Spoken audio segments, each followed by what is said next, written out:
clear from what we've heard this morning how important politics is, but we seem to have also have a big difficulty in seeing that politics be driving us apart on some of these questions, on some of the stakeholders that need to be at these tables doing the same, sinking into this polarization. And I think part of the difficulty is we really haven't jointly established a vision of where we're trying to go. And we also don't yet agree fundamentally on the extent of the problem at hand. We heard from David a little bit of a discussion about how far off into the future this was, almost as if it was Netherlands, something we had to do, but maybe not so much today. We had only a very small entry into the discussion around rights, and I'm sure we're going to hear more about that, and I think Indigenous rights is important, but we didn't speak of our own rights to health. We didn't speak of intergenerational rights, of the place we want to leave for future generations.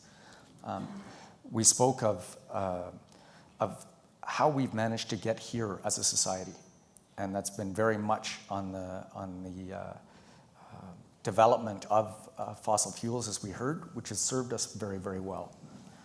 But we've now come to a stage where when we're looking at climate change and where we're going, if we heard this morning that half of us wouldn't be here were it not for oil, what we're starting to see the science tell us is that half of us and half of the species in the world will not be here if we only remain fixed on oil.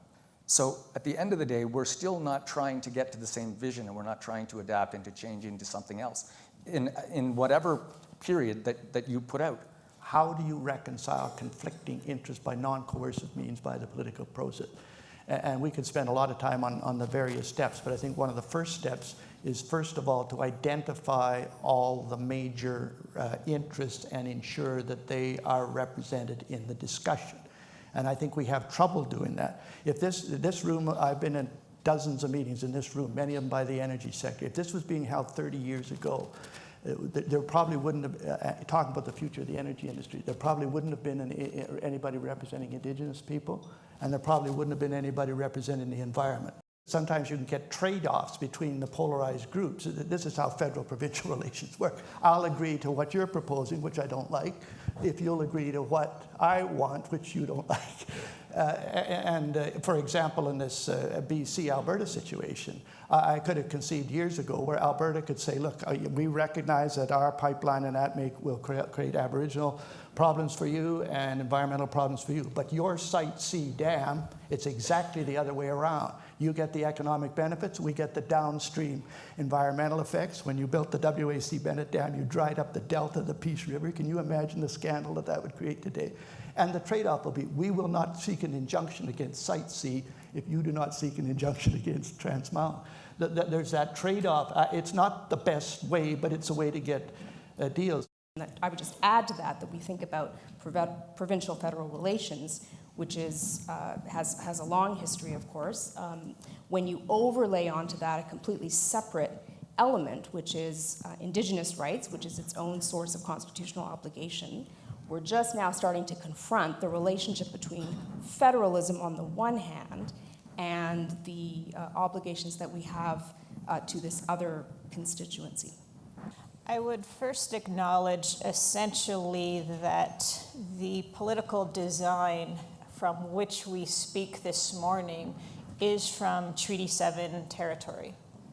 So when we recognize the political will to recognize that, that essentially is the political pathway that will allow us a successful framework in terms of supporting this difficult, this polarizing narrative that we're currently experiencing. The visibility of that narrative versus the invisibility of that narrative and how that's playing out is essentially that polarization of a discussion between growth and rights, between our experience of economy and our ability to engage within Canada and how we understand policy essentially. What I see is this inclusion and the evolution of the Indigenous relationship is an essential component that is increasingly becoming visible within the Canadian narrative, and particularly within the energy and environment discussion around policy. we have confidence in a particular decision-making process that will be reasoned and fair and relatively impartial. But clearly, that's so far beyond what we're at now, where really the disagreement is about the vision and the way forward.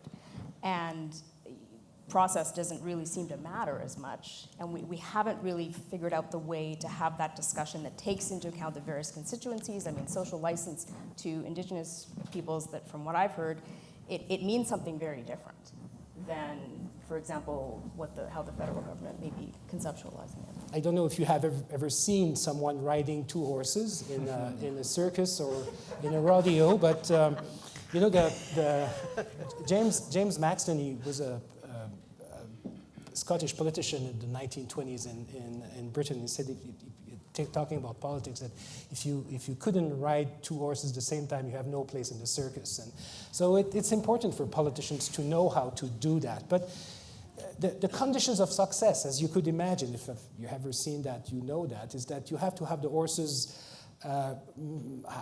progressing at the same pace, first of all, and secondly, progressing in the same direction.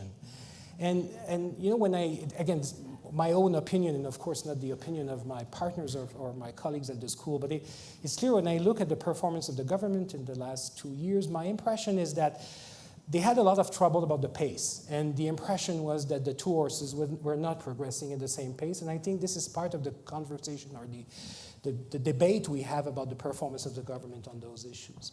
On the other end, they were served by a general consensus on the direction, and that helped them a lot. But what happened if you don't have the same pace, the same direction? You know, you have two choices. You fall, or you pick one horse against the other. And this is probably where we are at this moment.